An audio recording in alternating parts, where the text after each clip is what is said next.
So last week, I talked about how one of the most surprising types of blocks that's been coming up for this amazing group of women, actually two different groups of women that I've been working with in my MVP clubs, that the most surprising types of blocks coming up have been internalized patriarchal rules.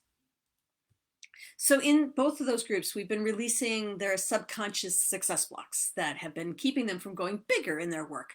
And we do that in three different areas, M, V, and P, MVP Club, right? M stands for mindset, V stands for visibility, and P stands for profitability, MVP. Today, I want to go a little bit deeper on how some of those patriarchal rules have shown up for clients in the mindset area. Now, mindset, if you've heard about mindset at all, it gets applied to a lot, and it can be used for a lot of things. It can stand for a lot of things, but in the MVP framework I use, it's the ability to see yourself as a leader, as a real force in the world, as becoming the you that sometimes you get those flashes that you can see yourself being. There have been a number of blocks that get triggered when clients start to see themselves in that bigger way. But often, not always, but often, those blocks come from old patriarchal rules. So when it's a patriarchal rule, okay, the mindset block can sound something like, who am I? So who am I to try to have a bigger business? Who am I to think I have anything to offer? Who am I to believe people should work with me? It can sound like I'm not allowed to be really successful or something along the lines. If you're not allowed to be, sometimes that goes to patriarchal rules. Or it can also sound like something bad will happen if I do more, if I'm showing up bigger, whatever it is. Another one that's a lovely patriarchal gem is I have to do it all myself. That one has been passed down through the generations. Because women have been historically in a different position than men, and they did have to do it all themselves. So I want to talk about one of my clients here, who was totally ready to hire a bigger team.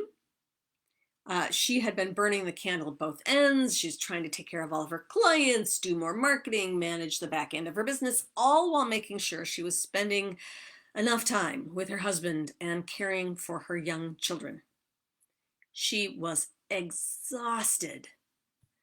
And for all the work she was doing, her business was not as big as it could be, as it really needed to be for her to help the many more people that she knows she's here to do. She's here to help, and she wants to help them. But she's limited. She's only got so many hours in the day, and there was no more of her to go around. So she knew that to grow, to reach more people, to help more people, she needed to hire people. She needed to hire a bigger team.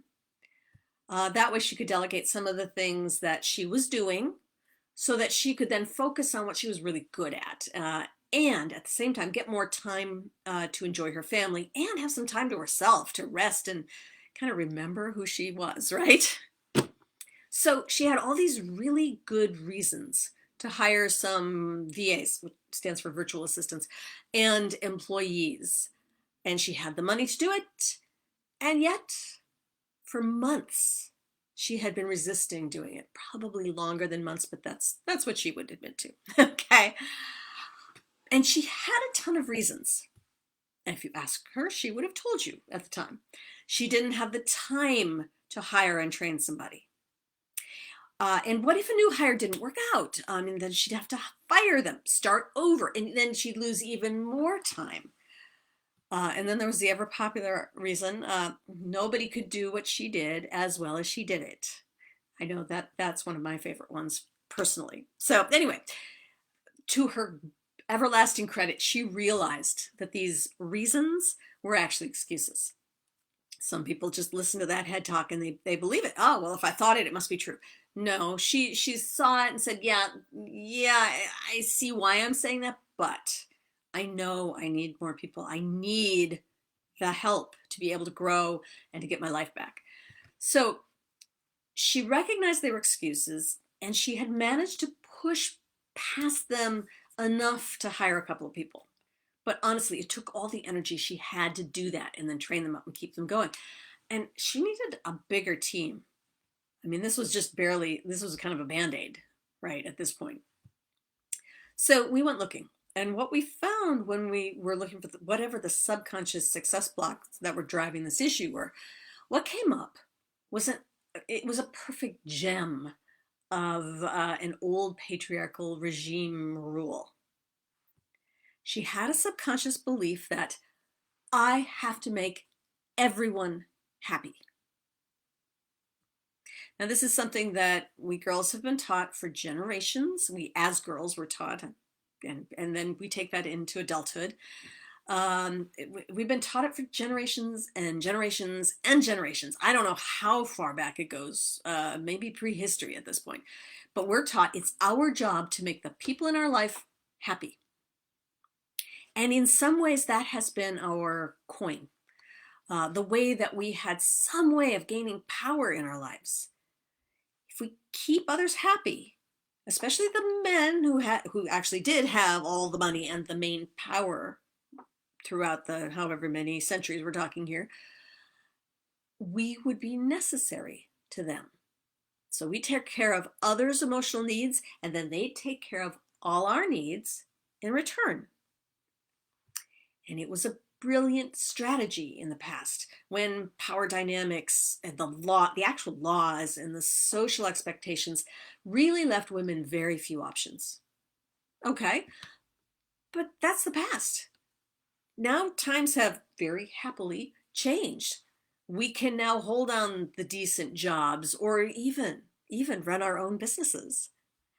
And that old expectation that we'll keep everyone around us happy is no longer a coin for us. It's really more of a burden. And when it's a subconscious burden where we can't even have a good debate about the value of it in our own lives, it's a burden most of us don't even know we're carrying. So look at my client. She had this block, but she didn't really know it was there. She knew something was holding her back, but she didn't know what it was.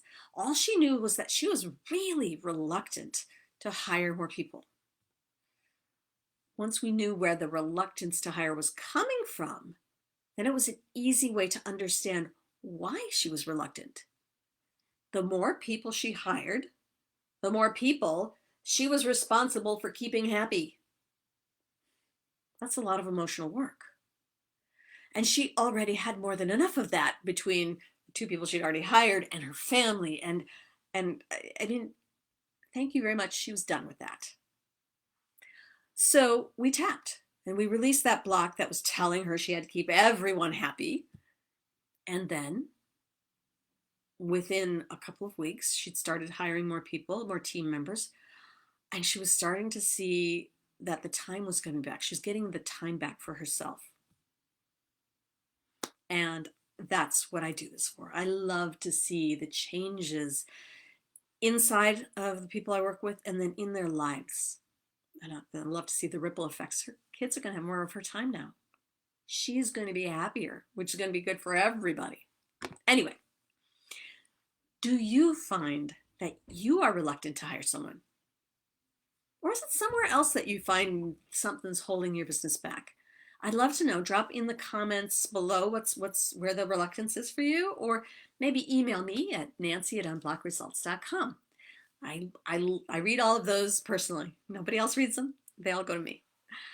Next time in this tapping, what do we call this? Talking tapping on Mondays, I'll tell you about some patriarchal visibility blocks that have been slowing down my clients that we've been releasing.